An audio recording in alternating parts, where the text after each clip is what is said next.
Oh, like history and taste, right, try geography. Several years ago, a number of students from Stirling University went south to the Antarctic ice skate, and they spent what you would imagine to be 6 uncomfortable months watching the activities and charting the social progress of the Adelie penguin colonies who inhabit those parts. And when they came back to UK, like good academics, of course, they wrote a piece on this, which achieved some publicity, a bit of which I nicked, so I hope they never catch up with me. It's called Pick Up a Penguin. If you imagine that life can't get any rougher, I'm here to tell you that Adelie penguins have it tougher. For during mating season, they're obliged to do what? To build from rocks and stones a kind of nesting hill which sounds uncomfortable, but their eggs are nice and dry, raised well above meltwater level of the ice. The only trouble is such rubble is rare, so birds collect stones and protect stones, and are disinclined to share, which leads lamentably to acts of robbery with violence, and more alarmingly to harlotry and indiscriminate dalliance, as wives contrive to maximise their rockeries with quantities of indiscriminate jiggery-pokery with unattached Adelie males. To get their rocks off bachelors, in other words, birds simply bonk their socks off. They're the tarts of the Antarctic, the scarlet woman of the poles, sexual rebels who'll do it for a pebble or anything that rolls. Ornithological good time goes, it's fair. Hard currencies will interest them. Boulders are a bird's best friend. The technique of these trollops of the tundra is as old as sex itself. They strut their stuff in their hundreds along the subglacial shelf, and so any chap they meet happens to be wearing 2 webbed feet, a dinner jacket and a smirk on his beak,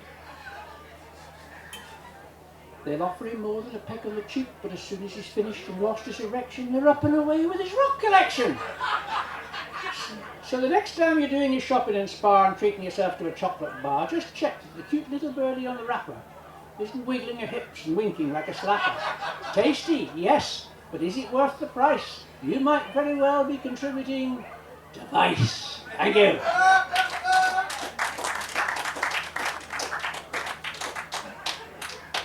Well, we went a little earlier on in this epic as far as Scotland. I'm going to take you a bit further than that now. The weather still isn't very good this year, so who fancies a great big fat freak holiday? Let's go. They don't make deities like they used to.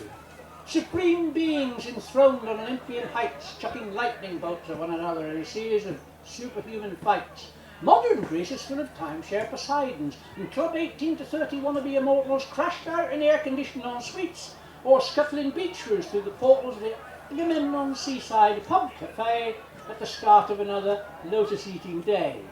Gods, on foot, on bikes, in motors, Volvos, Yamahas, Toyotas, gods in Reeboks, gods in Naf-Naf, gods in shorts that would make a horse laugh, gods with muscles, handsome, bronzed, imposing pouches with leather thongs, gods deprived of abs and pecs, pallid, shy of the opposite sex, gods with shades and ghetto blasters, sad sartorial disasters in Premiership last season strips with lime green bumbacks at their hips.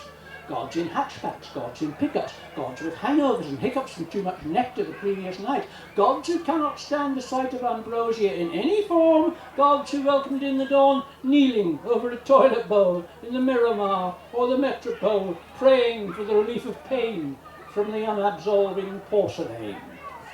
And of course there are a lot of Aphrodites, Phoebes and Pandoras to be spotted. Just take a nonchalant walk along the shoreline, and there they are, dotted about all over the place with worshipful arms and legs. Rows of shimmering breasts like gently poaching eggs. Goddesses in various stages of undress, some quite outrageous, some demure, the prudent goddess clad in something really modest.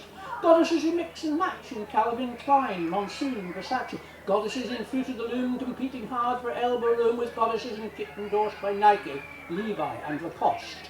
Goddesses who are having trouble remembering the stud in designer stubble who drove them home after happy hour last night in his sleek and snazzy car, took a detour through the citrus farm, switched off the engine, switched on the charm, turned more than a trifle frolicsome, and did something she's not going to tell her mum. And when night falls, the claffy paw clatters. The clatter of celestial feet as kebab-filled divinities boogie on down to the bouzouki beat. Zeus in boots and Pan in a paisley cardigan attempting to score on the dance floor with Demeter from Dunstable and a Welshwoman police constable named Athene in an arresting bikini. Hermes from Hackney Wick, romancing Hera from Wick with acne. Eros from Jarrow, firing an arrow at a healthy miss from Hammersmith named Artemis Apollo, following the daughter of a slaughterer from Bolton on the Water. Brits abroad, feeling fine, prancing, dancing, slurping wine, deified, immortalised, under clear Aegean skies. Ladies and gentlemen, my name is Peter Wyton. Thank you very much. Good day.